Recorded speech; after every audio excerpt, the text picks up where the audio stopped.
ke danau sehingga perahu itu kemasukan air dan mereka berada dalam bahaya. Maka datanglah murid-muridnya membangunkan dia katanya, "Guru, guru, kita binasa." Ia pun bangun lalu menghardik angin dan air yang mengamuk itu. Dan angin dan air itu pun reda dan danau itu menjadi teduh. Lalu katanya kepada mereka, "Di manakah kepercayaanmu?"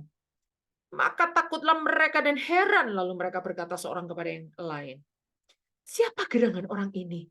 Sehingga ia memberi perintah kepada angin dan air dan mereka taat kepadanya."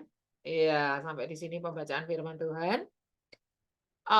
Saya diberi, materi ini oleh panitia yang mengundang kami ya.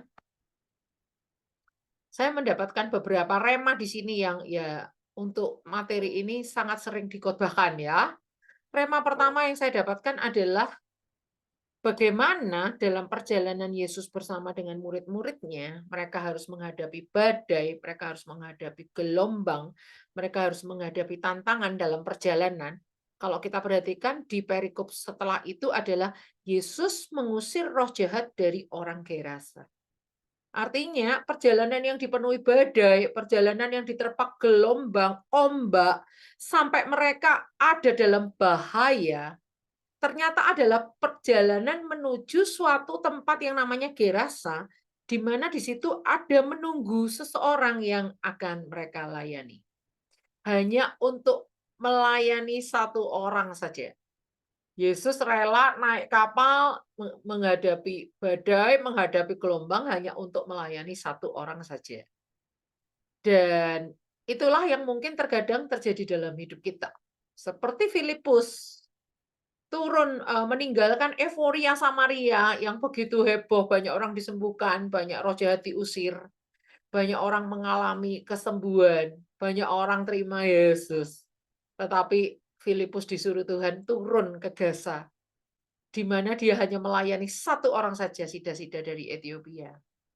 Di sini kita lihat bahwa ternyata berharganya sebuah jiwa, berharganya sesosok jiwa. Sampai untuk melayani orang gila dari Gerasa ini, orang yang kerasukan di Gerasa ini hanya satu orang saja laki-laki. Yesus dan murid-muridnya harus menempuh perjalanan yang penuh dengan bahaya. Demikian juga berapapun harganya, selamatkanlah jiwa-jiwa berapapun harganya. Saya anak seorang pekabar Injil di Tengger, almarhum papa saya meninggal tahun 2000. Beliau adalah pekabar Injil di Tengger, mungkin Anda pernah dengar namanya Bapak Oskar Sumilat ya, bukan orang yang terkenal sekali, tapi kalau Anda pernah ke Tengger, mungkin pernah dengar nama itu Oskar Sumilat, itu papa saya, yang mengalami kayak bahaya maut di dalam pekabaran Injil, sering kayak, ada ancaman pembunuhan dan lain-lain. Oh ya, kalau saya melayani Tuhan, saya menyerahkan diri jadi hamba Tuhan sejak kelas 2 SMP sampai sekarang, belum pernah sih sampai mengalami bahaya maut gitu, belum pernah ya, maksudnya karena Injil gitu ya. Tempo hari saya pernah jatuh dari motor, celaka, udah hampir mati, tapi itu bukan karena Injil, karena saya dalam perjalanan berangkat mau jadi juri lomba paduan suara ya. Tapi mungkin ada di antara kita yang sampai mengalami kayak ancaman, kematian gitu, ancaman pembunuhan gitu ya, tapi rasanya jarang ya, kecuali kalau kita misionaris pergi ke tempat kayak suku-suku yang terasing, suku-suku yang masih liar gitu ya, suku-suku yang masih peradabannya masih primitif gitu ya, mungkin aja kita menghadapi kayak diracun, kayak dipancung, kayak dibunuh dan seterusnya begitu ya. Tapi kita lihat di sini Yesus dan murid-muridnya harus menembus badai untuk melayani satu orang di Gerasa ini. Baik. Lalu, berikutnya kita akan lihat ayatnya yang ke-22. Di situ dikatakan, pada suatu hari Yesus naik ke dalam perahu bersama-sama dengan murid-muridnya dan ia berkata kepada mereka, "Marilah kita bertolak ke seberang danau." Lalu bertolaklah mereka.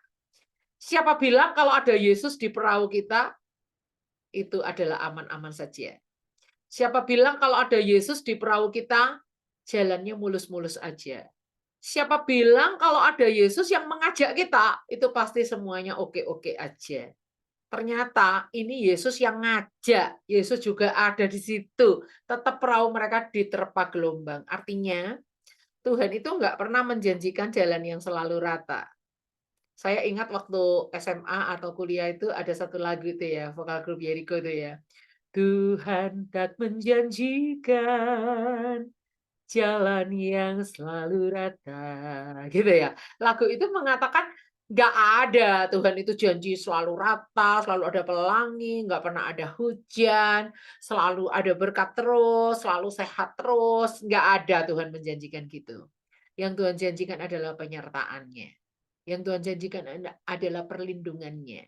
Yang Tuhan janjikan adalah bagaimana Dia menyertai setiap langkah hidup kita. Immanuel, Sang Immanuel itu menyertai kita. Artinya, walaupun ada Yesus di perahu itu, walaupun Yesus yang ngajak mereka, walaupun Yesus yang menjadi promotor di dalam perjalanan ini, tidak menjamin bahwa perahu itu enggak mengalami badai dan gelombang. Oleh karena itu kalau ada orang yang mengalami badai di dalam hidupnya lalu mempertanyakan, "Tuhan, Engkau itu ada atau enggak? Tuhan, kalau Engkau itu ada, kenapa aku harus mengalami badai ini? Kenapa aku harus mengalami gelombang ini?" Jangan salah, di dalam peristiwa ini Yesus yang ngajak, Yesus juga ada di sana. Yesus juga mengalami gelombang dan badai. Ya, saya pernah mendaftarkan penderitaan Yesus di kayu salib itu sampai ada 180 macam penderitaan. Ya, kita taunya cuma dipukul, ditinju, diejek, diolok-olok. Itu kalau kita daftarkan PL dan PB termasuk nubuatan di kitab Yesaya, di kitab Mazmur dan lain sebagainya. Itu total total ada 180 penderitaan Yesus di kayu salib. Artinya, jangan percaya sama teologi kemakmuran yang mengatakan bahwa kalau kita ikut Yesus semuanya itu berkat. Kalau kita ikut Yesus semuanya itu aman. Kalau kita ikut Yesus semuanya itu berkat tercurah gitu. Kita nggak usah khawatir apapun juga memang benar Tuhan nggak bolehin kita khawatir ya. Tapi artinya nggak ada jaminan bahwa kalau kita ikut Yesus kita tidak akan bertatap muka dengan yang namanya badai. Nggak ada jaminan bahwa kalau kita ikut Yesus itu tidak bertatap muka dengan yang namanya gelombang. Jadi kita tidak perlu mempertanyakan, Tuhan kau ada apa enggak? Tapi yang perlu kita pernyatakan, bukan pertanyaan tapi pernyatakan adalah terima kasih atas penyertaan. Terima kasih karena Engkau bersama dengan aku. Engkau enggak tinggalkan aku. Selama Yesus ada bersama dalam perahu kehidupan kita, percayalah, walaupun ada badai menerpa, Tuhan bisa membuatnya teduh kembali. Oke, kita akan lihat berikutnya adalah ayat yang ke-23. Dan ketika mereka sedang berlayar, Yesus tertidur. Ini kemanusiaan Yesus. Yesus itu bisa lelah, tubuhnya bisa lapar, bisa lelah, dia bisa nangis, bisa masgul ketika Lazarus mati, dia bisa capek, ya. Yesus tertidur, benar-benar manusiawi banget gitu, benar-benar normal, benar-benar natural gitu, bahwa Yesus itu tertidur. Tapi percayalah, bahwa di dalam Mazmur dikatakan penjaga Israel tidak pernah terlelap. Terlelap itu artinya walaupun sedetik aja males gitu, orang Jawa bilang males gitu kayaknya kalau naik bis ya, kadang-kadang kita ngantuk. Wet gitu. Mungkin wetnya itu nggak sampai 1 detik ya, mungkin setengah detik atau seperempat detik itu pun nggak pernah. Penjaga Israel itu tidak pernah terlelap walaupun itu hanya sedetik. Artinya Tuhan itu berjaga atas hidup kita 24 jam. Penjaga Israel itu tidak pernah terlelap. Nah, kenapa Yesus bisa tertidur? Karena selain Yesus juga punya tubuh manusia yang bisa capek, tetapi di samping itu Yesus punya ketenangan. Dari mana rasa tenang itu? Hanya dekat Allah saja aku tenang, daripada nyala keselamatanku. Mazmur, saya lupa ya, kalau nggak salah 62 ya, coba saya buka dulu sebentar. Saya nggak siapkan ini. Ya, Mazmur 62, hanya dekat Allah saja aku tenang, daripada nyala keselamatanku, hanya dialah gunung batuku dan keselamatanku, kota bentengku, aku tidak akan goyah. Ayat yang mirip muncul lagi di Mazmur 62 ayat 6 dan 7. Tadi ayat 2 dan 3. Ayat 6 dan 7 berkata begini, hanya pada Allah saja kiranya aku tenang, sebab daripadanya lah harapanku. Hanya dialah gunung batuku dan keselamatanku, kota bentengku, aku tidak akan goyah. Kenapa Yesus bisa terlelap? Karena dia intim dengan Bapa. Keintimannya dengan Bapa itu membuat Yesus tuh punya kedalaman, kedamaian, ketenangan, bisa tertidur dengan nyenyak. Mungkin di antara kita ada yang mulai susah tidurnya gitu ya. Mungkin dengan bertambahnya usia sih katanya orang-orang sih kalau bertambahnya usia itu jam tidur makin singkat gitu ya. Kita nggak seperti waktu masih muda dulu bisa tidurnya 8 jam gitu ya. Mungkin ada di antara kita yang mengalami sulit tidur, susah tidur gitu ya. Nah, eee, Yesus tertidur, ya. Yesus tertidur, kalau nggak dibangunin murid-muridnya dia mungkin masih tetap tidur nyenyak gitu ya. Kenapa bisa begitu? Karena ada ketenangan. Ada ketenangan. Nah, sekalipun badai ombak menerpa begitu tajam, begitu keras, begitu membahayakan, begitu mengerikan, begitu membuat orang itu syok gitu ya. Membuat seluruh isi kapal tuh syok kecuali Yesus karena Yesus lagi tidur nggak tahu apa yang terjadi. Di sini kita lihat bahwa sekalipun ada angin ombak badai, kalau kita punya dekat dengan Allah seperti di dalam Mazmur 62 ayat 2 dan 3 dan ayat 6 dan 7, kita bisa punya ketenangan bahkan ketika di tengah badai. Ku tenang sebab kau Allahku. Kayak Daud. Daud ngadapin singa, ngadapin beruang, bisa menang. Salah satunya punya ketenangan. Coba kalau dia panik, nggak mungkin dia menang. Daud bisa menang melawan Goliat, perang nggak pernah kalah. Salah satunya apa? Ketenangan. Dari mana Daud punya ketenangan? Dari kekaripannya dengan Tuhan. Dari hubungannya yang akrab dengan Tuhan. Memang ada bagian-bagian tertentu di dalam hidup Daud di mana dia itu jauh dari Tuhan ya. Salah satunya pada saat dia tinggal di Siklak itu saya pernah teliti tidak ada mazmur yang dia ciptakan karena dia sedang berlindung di area musuh. Selama dia di Israel, dimanapun dikejar Saul, Tuhan tetap lindungi, bahkan di Gunung Batu Keluputan itu Daud terluput walaupun sudah hampir ketangkap oleh Saul. Tapi ketika Daud imannya pada titik terendah, dia menyerah, akhirnya dia memilih tinggal di wilayah musuh, yaitu di Siklak. Nggak ada satupun mazmur yang dia hasilkan. Bahkan ketika Siklak itu dibakar, orang-orangnya mau melempari dia dengan batu, dikatakan dalam Alkitab, lalu Daud menguatkan kepercayaannya kepada Tuhan. Artinya sebelum peristiwa itu, Daud hubungannya jauh dari Tuhan. Ada lagi hubungannya Daud jauh dari Tuhan adalah ketika dia berbuat dosa dengan Batsyeba. Ketika dia melecehkan Batsyeba dan membunuh Uria dalam rekayasa perang. Dan lebih kurang dari Batsyeba hamil sampai anak itu lahir setidaknya 9 bulan 10 hari. Dan Daud menyuruh menghitung pasukan yang di bawah umur 20 tahun ya. Dan ternyata itu adalah sesuatu perintah yang keji dan perhitungannya itu adalah 9 bulan 20 hari. Dikira-kira masa itulah saya percaya Daud itu hubungannya renggang dari Tuhan. Tapi di luar itu overall ya, di luar dari dua peristiwa itu, Daud itu begitu akrab dengan Tuhan. Bahkan ada satu mazmur yang menuliskan 7 kali dalam sehari aku memuji-muji engkau. Saya percaya walaupun di mazmur yang itu, yang memuat ayat itu nggak ada tulisan dari Daud, tetapi saya percaya itu Daud yang nulis, siapa lagi ya kan? 7 kali dalam sehari memuji-muji engkau, Daud kan seorang pemazmur ya kan. Wow, karena Daud punya keintiman dengan Tuhan, punya kedekatan dengan Tuhan, itulah yang membuat dia tenang. Ketenangan itu yang sangat dibutuhkan ketika orang berperang. Oleh karena itu banyak orang yang melakukan battle atau duel itu selalu akan melumpuhkan dulu mental lawan sejak awal. Supaya ketika mental lawan itu pulih, dia nggak punya ketika mental itu dihancurkan, diporak-porandakan, mentalnya hancur, ya kalah mental, orang itu akan gugup, orang itu akan apa namanya galau, orang itu akan cemas, orang itu akan gemetar, khawatir, disitulah titik lemahnya akhirnya orang itu bisa kalah.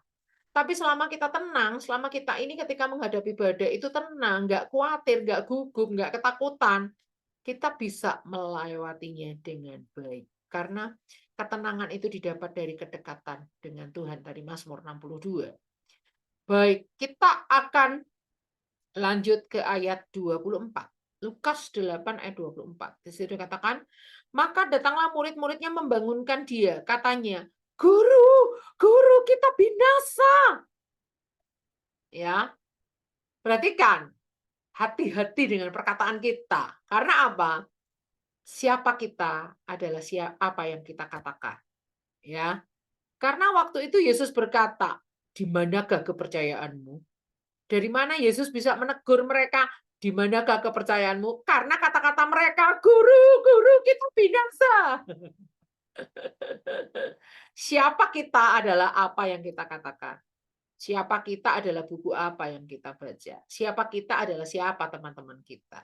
Kita bisa dinilai dari kata-kata kita. Ketika murid-muridnya berkata, Guru, Guru, kita binasa. Disitulah terlihat di manakah kepercayaanmu. Di situ kita lihat ya, di situ kita lihat teman-teman, ternyata apa yang kita yakini, pada akhirnya itulah yang kita katakan. Apa yang muncul di dalam hati kita, pada akhirnya itulah yang keluar dari perbendaharaan hati kita menjadi kata-kata. Oleh karena itu yang menajiskan itu bukan apa yang apa namanya, bukan apa yang masuk, tapi apa yang keluar, itu yang menajiskan, ya. Jadi, hati-hati dengan perkataan kita. Perkataan kita dimulai dari apa? Dari apa yang kita pikirkan. Apa yang kita pikirkan menjadi apa yang kita rasakan, menjadi apa yang kita katakan, menjadi indikasi sampai disitulah iman kita sampai sebatas apa. Karena apa? Di dalam Filipi itu dikatakan semua yang benar, semua yang adil, semua yang mulia, semua yang disebut kebajikan, semua yang eee, sedap didengar, semua yang manis. Pikirkanlah semuanya itu. Ketika kita memikirkan sesuai dengan cara berpikir Kristus itulah yang menolong kita untuk mengucapkan kata-kata yang benar, yang manis. Ketika kita mendengar, telinga kita mendengar, ketika kita mengucapkan, telinga kita mendengar. Ketika telinga kita mendengar, iman itu timbul dari pendengaran akan firman Kristus, firman yang diurapi. Ketika, mungkin kita, dibully, dikatakan, "Kamu jelek, gendut," tapi kita memperkatakan, "Aku berharga di mata Tuhan, aku diangkat jadi anaknya, aku diurapi oleh Tuhan, aku disayang sama Tuhan, Tuhan menjadiin aku sahabatnya," kayak gitu. Waktu kita katakan yang benar, firman yang diurapi, perkataan Kristus, telinga kita mendengar, iman kita timbul. Oleh karena itu kita harus berhati-hati dengan apa yang kita katakan. Karena apa yang kita katakan itulah siapa kita. Kita akan lari ke ayat berikutnya. Oh, masih di ayat yang sama, ayat 24. Ia pun bangun lalu menghardik angin dan air yang mengamuk itu. Dan angin dan air itu pun reda dan danau itu menjadi teduh. Di sini kita lihat bahwa Tuhan itu sanggup menghardik angin. Tuhan itu sanggup meneduhkan badai. Ketika kita ada di dalam badai, ketika kita ada di dalam gelombang, ketika kita diterpa oleh gelombang air laut, gelombang danau, gelombang angin sakal atau apapun, ya, disitulah kita mau melihat bagaimana hal yang tampaknya mustahil itu Tuhan dapat kerjakan. Saya mengalami banyak mukjizat di dalam hidup saya waktu COVID itu gelombang kedua ada varian Delta itu tahun dua 2021.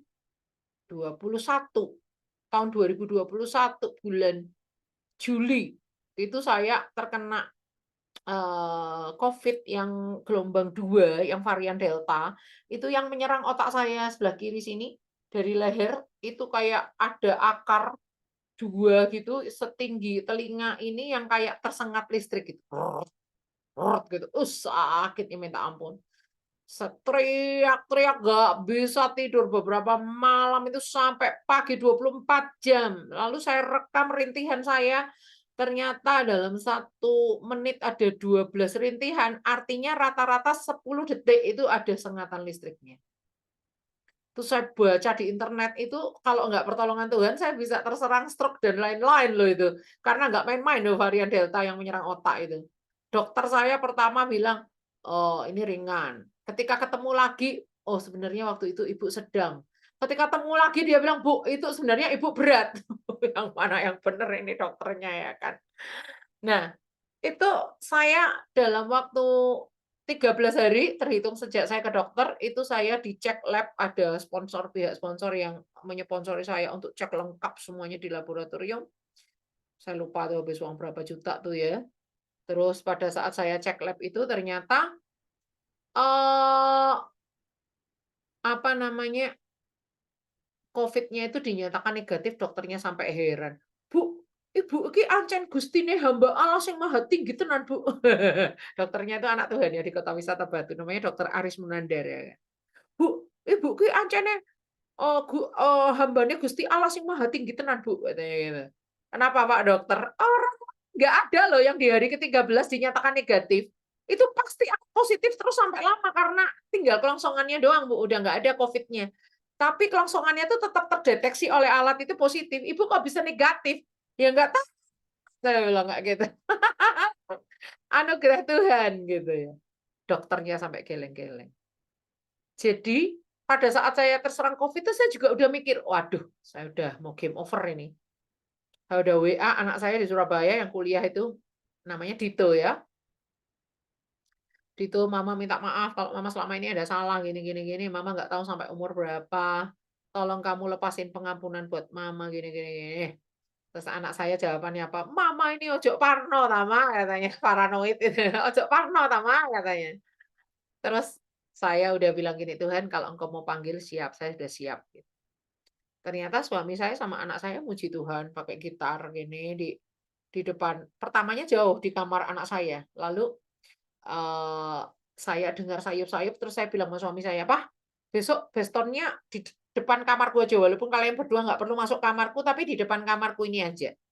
Lalu, besoknya, suami saya sama anak saya kami memang ada ibadah keluarga, muji Tuhan di depan kamar saya. Waktu mereka memuji Tuhan tuh, wah, roh saya kayak dibangkitkan sama Tuhan itu. Kayaknya ada kayak pemikiran hikmat kayak gini, masa hanya sampai umur segini sih saya ini, Tuhan masih mau pakai lebih lanjut, masa hanya sampai segini aja sih. Saya kayak tertempelak kayak gitu. Waduh, bener juga Tuhan, masa cuma sampai segininya aja saya harus sembuh, saya percaya saya sembuh. Saya tidak menyalahkan orang yang meninggalnya karena COVID ya, memang Tuhan panggil, kita juga nggak tahu, nggak bisa menghakimi ya. Cuma itu yang saya rasakan untuk diri saya pribadi, pekerjaan Tuhan nggak bisa disamaratakan pada setiap orang ya. Yang terjadi pada saya seperti itu. Jadi Tuhan itu sanggup meneduhkan angin, badai, gelombang dalam hidup kita. Pada saat anak saya yang paling kecil meninggal itu seperti, saya itu seperti ada kayak di lembah sendirian, gelap, apa namanya, suram, mengerikan kayak gitu. Sampai ada seorang, ibu pendeta di Madiun itu bisik sama saya gini, "Bu Grace, saya mimpi tentang Ibu. Ibu tuh ada di satu lembah yang dalam sekali dan di lembah itu gelap, di lembah itu ada kabut yang mengerikan, di lembah itu Bu Grace duduk sendirian, wajahnya murung," gitu. Dalam hati saya, lah saya mau pindah ke Magelang ini nggak ada beban apa-apa kok, nggak ada utang, nggak ada apa di Kota Madiun ini nggak ada yang sesuatu yang membuat saya harus berat melangkah ke Magelang. Di Magelang juga saya punya rumah, kerjaan suami juga ada, kenapa saya harus kayak mengenaskan seperti itu saya pikir gitu ya. Tapi ternyata benar, begitu sampai di Magelang nggak berapa lama anak kami meninggal. Lalu waktu ibu pendeta itu ketemu lagi setelah anak saya meninggal itu dia bilang, "Bener kan Bu Grace, yang aku mimpi itu tentang Ibu Grace bener kan?" Iya bener, memang saya benar-benar ada di lembah. Suatu saat kira-kira seminggu atau 2 minggu setelah anak saya meninggal itu, saya ibadah di rumah jemaat tuh terjadi mati lampu dan pada saat itu gerimis. Wah, saya langsung nangis sejadi-jadinya karena ingat anak saya yang meninggal karena waktu kami pindah dari Madiun ke Magelang itu posisi rumah kami ketika kami pindahan nurunin barang-barang dari truk itu mati lampu dan pada saat itu gerimis. Sehingga, saya kayak diingatkan, pertama kali saya pindah dari Madiun ke Magelang dan ternyata di Magelang ini anak saya meninggal, kayak gitu. Itu membuat saya sedih, nangis nggak tertahankan waktu persekutuan di rumah jemaat ketika mati lampu dan hujan gerimis itu datang.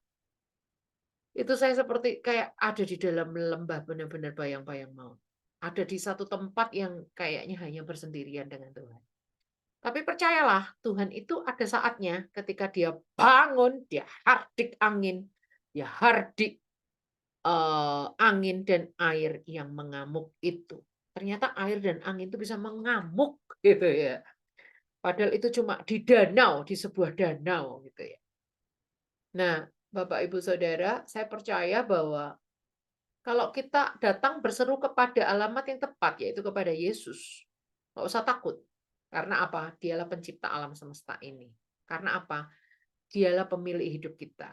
Karena apa? Hidup kita ada dalam genggaman tangannya. Karena apa? Semua yang ada dalam hidup kita, termasuk panggilan kita, termasuk keluarga kita, termasuk angan-angan dan cita-cita kita, termasuk nafas dan usia yang Tuhan berikan, kesehatan yang Tuhan berikan, semuanya itu adalah miliknya. Semuanya itu ada di dalam otoritasnya, semuanya itu ada di dalam pengaturannya, kedaulatan. Baik, kesimpulan kita hari ini adalah eee, percayalah bahwa kalau Tuhan membawa kita ke badai, di balik sana ternyata ada satu orang Gerasa yang perlu kita layani. Percayalah kalau kita sudah melewati satu badai, ada satu pelayanan yang Tuhan siapkan di depan. Dan percayalah, tidak perlu kita mempertanyakan, kenapa aku mengalami ini semua. Tapi kita perlu menyatakan, thank you Lord, buat kehadiranmu di tengah-tengah kami. Dan percayalah, Allah penjaga Israel itu nggak pernah tertidur, walaupun sedetik pun. Dan ayo kita berhati-hati dengan apa yang kita katakan, karena siapa kita, itu adalah apa yang kita katakan, itulah siapa kita. Dan yang terakhir adalah percayalah bahwa selama Tuhan ada di dekat kita, dia sanggup menghalau, menghardik angin dan air itu. Dia tidak pernah menghindarkan kita dari datangnya angin, badai, dan gelombang, tetapi dia berjanji menyertai dan akan meneduhkan tiap angin, badai, dan gelombang dalam hidup kita. Mari kita berdoa. Terima kasih untuk kebenaran firman-Mu yang sudah kami dengar hari ini, Tuhan. Biar kebenaran firman-Mu menolong kami untuk memahami apa yang Tuhan mau dalam hidup kami. Dan firman-Mu itu diterjemahkan ke dalam kebutuhan kami masing-masing yang paling unik. Dan kami mau jadi pelaku firman-Mu dan tidak hanya menjadi pendengar saja. Berkati hamba-Mu yang sudah menyampaikan firman-Mu, kami semua yang sudah mendengar, kami semua mempunyai satu kewajiban yang sama karena firman-Mu adalah pedang bermata dua. Di mana bukan hanya untuk yang mendengar, tapi juga untuk yang menyampaikan, kami semua mendapat tanggung jawab yang sama untuk menjadi pelaku firman. Di dalam nama Yesus kami mengucap syukur. Haleluya.